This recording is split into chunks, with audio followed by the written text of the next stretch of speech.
As a global hub of biomedical research, Massachusetts attracts scientists and researchers from across the world. But with the Trump administration's research funding cuts and severe immigration policies, that attraction has turned to repulsion. Those same leaders in biomedical research are now relocating or changing careers altogether, searching for funding, stability, and safety. The Globe partnered with MassInc polling group to survey scientists who received funding from NIH on what impacts they've faced, and the results were damning. When asked what the funding cuts were like, said this is like asking, how do you think dropping an atomic bomb on New York City will affect the future of Broadway musicals? Here to walk me through the results of the survey and what they mean are health reporters Sarah Rahal and Jonathan Saltzmann, who, along with Globe reporter Kay Lazar, spoke with more than 24 respondents of that survey. It's very unstable. I mean, we called it a yo-yo of funding cuts. There's cuts, there's restorations from people fighting back, and then there's new sets of guidelines that researchers were adjusting their applications to accommodate. I'm Jasmine Aguilera, and this is The Globe.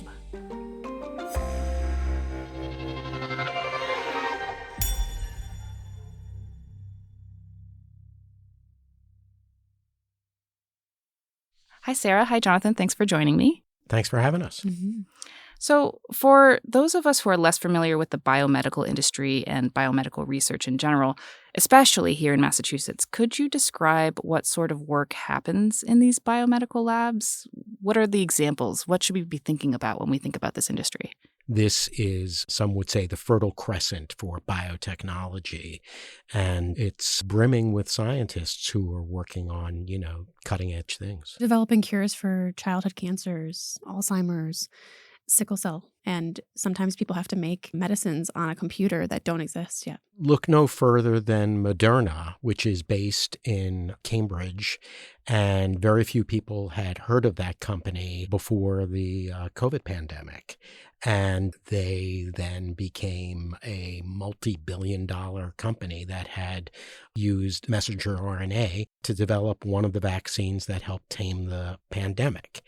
If you go to universities, go to Harvard, go to MIT, you go to UMass Amherst, there are labs where scientists are working on potentially the next big thing. And most of these things don't result in massively successful drugs or vaccines, but occasionally they do. And the things that happen here are very historic. Researchers in Boston and Cambridge pioneered the first chemotherapy for childhood leukemia, performed the country's first successful organ transplant, paved the way for polio and measles vaccines, and refined CRISPR gene editing, which is saving lives. How was going into biotech, biomedical research perceived as a career choice? Was it a stable one where you could expect to make a good amount of money? And how was it perceived in that way? The industry itself has always been cyclical, and there are boom times and there are bust times. But since World War II, NIH has been the biggest funder of this kind of cutting-edge research. And the government took pride in the cutting-edge science.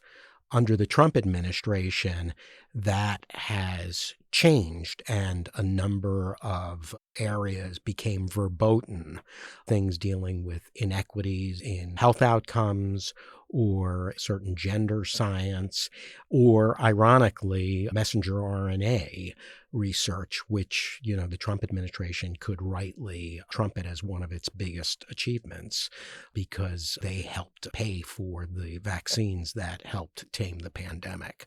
But there are certain areas that have become no-go areas for researchers. So it's areas that are anywhere close to being considered DEI? Oh, absolutely. Yeah. The first hint of this came in February when the government cut overhead costs to scientists. And then the administration mounted this war against Harvard, and they just froze funding. And then there were certain programs that the NIH or subsidiaries of the NIH, like the National Cancer Institute, stopped funding. And those took an extraordinary toll on a lot of scientists. And so scientists started to let go of workers, not bring in new workers. Enrollments in certain schools plunged, and it was enormous upheaval. Massachusetts research institutions lost between $47 million and $100 million in this last fiscal year, and that doesn't go unnoticed. So any sort of speaking out or operations as normal left people at risk that their funding could be cut, and that in total meant their research and their life work. People described not only a research toll, but a personal toll to having let go researchers that they had been mentoring and guiding, and then switched their own work from actually doing research to applying for other forms of funding full time. So now let's talk about the survey. Can you give me an overview of what this survey was meant to assess and what sort of questions were asked? Yeah, so when we started hearing of people leaving Massachusetts, especially leaving the country, we started deep diving for data that would have indicated this is happening. And unfortunately, we couldn't find anything that existed. And so we decided to make it ourselves. We knew that there were a list of recipients that had received NIH funding in previous years. And we approached MassInc polling group, which typically helps us with like election coverage. And they were able to help us formulate some questions, find a sample group, and we emailed it out to 4,000 researchers in Massachusetts that had received NIH funding. We got a really good percentage. It was almost 10% responded, and it was just over 2 weeks in December, I think holiday time, which is not typically a good time to send things to researchers. But what they told us in the end of last year was that since February to December, 2/3 of respondents recommended students consider careers outside of academia. The majority had delayed hiring. 1/3 had laid off workers in their research labs, and 1 in 6 lost researchers to other institutions, even outside the country. Even though some of the funding had started to be reinstated or people had found other ways to stay alive, whether their institution was going to fund them, they said that they were still at risk of losing a generation of scientists and researchers, that they spent time doing damage control instead of starting new projects that could lead to cures for terrible diseases. Some had explained that they put off what they were doing, and when you're feeding cells every single day, stopping feeding something that you're keeping alive, everything just dies. One of the things that really impressed me was I interviewed a Harvard molecular biologist named Sean Eddy, and he has had to shrink his staff dramatically. He said to me that he always recommended that young scientists consider, when they're pursuing, let's say, their postdoc, to look overseas because he felt it broadened their horizons. But now he's doing it with greater urgency. And he's also recommending that they read this book, Einstein in Berlin, which was about how Einstein ultimately fled Nazi Germany when it became unsafe. And he's recommending students do this because he wants them to time their departures to basically look what's going on around them and then assess it, and then, if necessary, leave the country. Wow. Beyond the scientists, who else is impacted? Labs can close. Aren't there other people that are affected by this, patients or people that might have benefited from this research? Governor Moore Healey said that in a letter to Robert F. Kennedy Jr., that in Massachusetts, NIH funding disruptions have affected at least 13,000 patients in 18 clinical trials. And we're talking about trials for conditions that include colon cancer, pregnancy complications, strokes. So, it's not just the scientists who are affected, it's, patients as well. Beyond the patients, too, what effect does this brain drain have on the local community here, the local economy, the local housing, when all of these people who, are economic drivers, they're making salaries, they're buying things in the area? What does that do to our community here in Massachusetts? All you have to do is walk around Cambridge and you're going to see lots of businesses that benefit from having all these brainiacs walking around, these brilliant scientists. I interviewed the chef/owner of a restaurant called Catalyst, and he said that his business was down 5 to 8% last year. And he attributed it partly to the cuts in NIH funding. So he said, it affects the whole ecosystem. So the Greater Boston Chamber of Commerce found that every dollar lost in Massachusetts from the NIH translates to roughly $2 lost in total economic impact.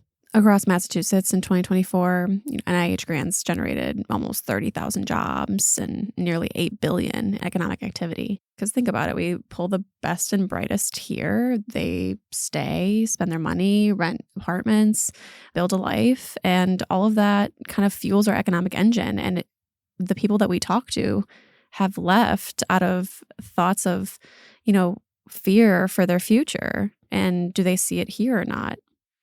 So where are they going then if they're leaving here? I talked to some postdocs who had, again, looked at Boston as the place to be for the rest of their lives. And they picked up and left to the Netherlands, Canada.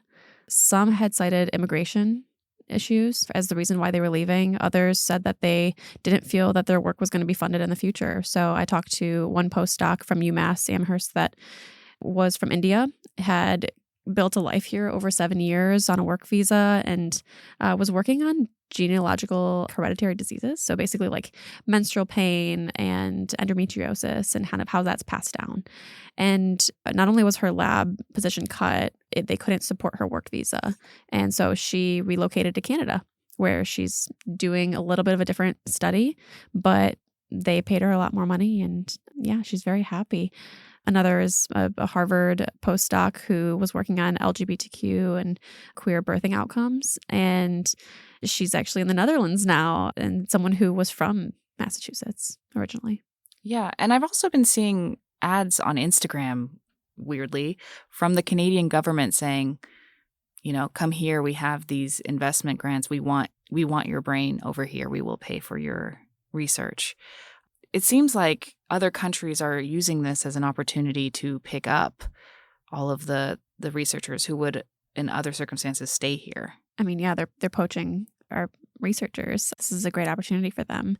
Canada, for example, announced recently in January that they are investing $1.7 billion over the next decade to recruit researchers. And there are other states that are also taking advantage of this. So I interviewed a leading computational biologist at Harvard named John Quackenbush, and he had relied on NIH funding for 20 years. And then last year, the National Cancer Institute, which is part of the NIH, abruptly closed a major grant program that he relied on.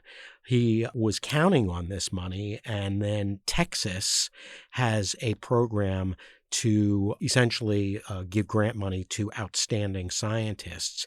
He's going to get $8 million from the state of Texas and Baylor University to move his lab and work there. And that's what he's doing. And he said he didn't want to leave Massachusetts, but he can't rely on NIH funding. When we come back, where the money from the funding cuts is being allocated to, and what that means for the future of research in Massachusetts. Stay tuned. Well, the holidays have come and gone once again, but if you've forgotten to get that special someone in your life a gift, well, Mint Mobile is extending their holiday offer of half off unlimited wireless. So here's the idea. You get it now, you call it an early present for next year. What do you have to lose? Give it a try at mintmobile.com/switch. Limited time 50% off regular price for new customers. Upfront payment required. $45 for 3 months, $90 for 6 months, or $180 for 12-month plan. Taxes and fees extra. Speeds may slow after 50 gigabytes per month when network is busy. See terms. Boston, New England. Maybe you're from here. Maybe you went to college here. Maybe you live here now. It's a place rife with smart people and big ideas. Every week at the Boston Globe, Say More brings you the best thinkers and storytellers from around the region like Dennis Lehane, author of Gone Baby Gone. I loved growing up in a working class town. I loved the loyalty. I loved the jokes, the sense of family bonds. I don't find that in a lot of the rest of the world. Expertise with heart from all around New England. From the Boston Globe, listen to Say More. So, with the money that's cut, the funding cuts, where is that money going if it's being cut? Is it being funneled somewhere else? Is it? So a lot of the funding was restored, but a lot of these scientists ended up having to let go of their young researchers because they couldn't rely on it. So their studies have been stalled. They don't know what's going to happen next year. Some scientists likened it to a sword of Damocles.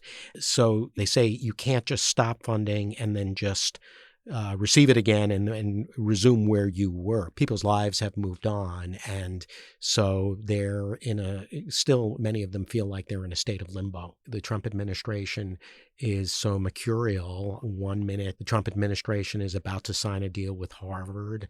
The next minute, they're not. So it's very difficult to plan.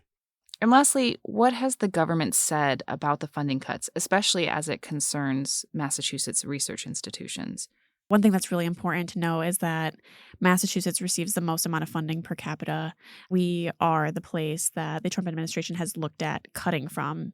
And even NIH Director Dr. Jay Bhattacharya visited the state in December, and that left very little doubt that it was going to happen. In an interview with The Globe, Bhattacharya talked about spending precious NIH dollars more evenly across the country, which many feared could lead to a lot less money for us. He didn't diss the Massachusetts scientists, far from it. But what he said was he wants to make sure, he wants to bring some sort of even-handedness around the country, and he wants to see Iowa, Nebraska. Right. He said he wants to see that those states with their brilliant scientists benefit as much as the scientists in Massachusetts. So they want to spread the money around more evenly, he said. So what is the downside to that then?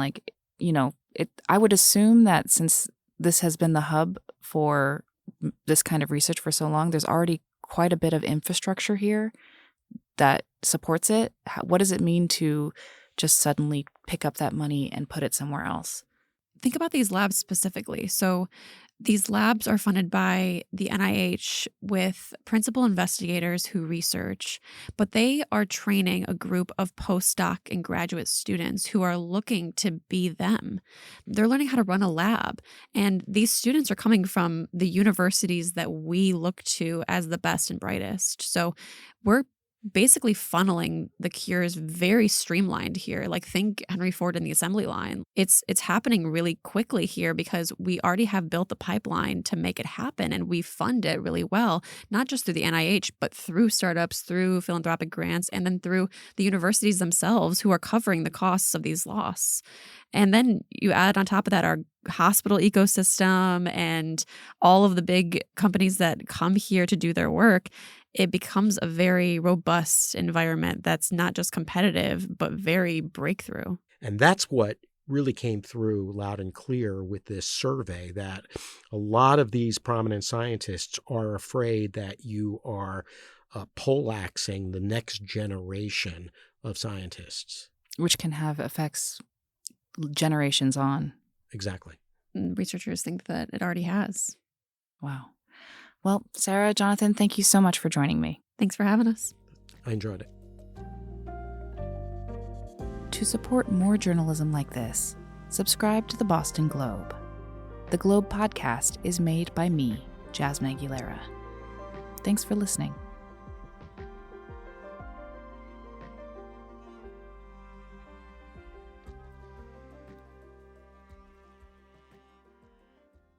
What is healthy spirituality, and how does it help us thrive?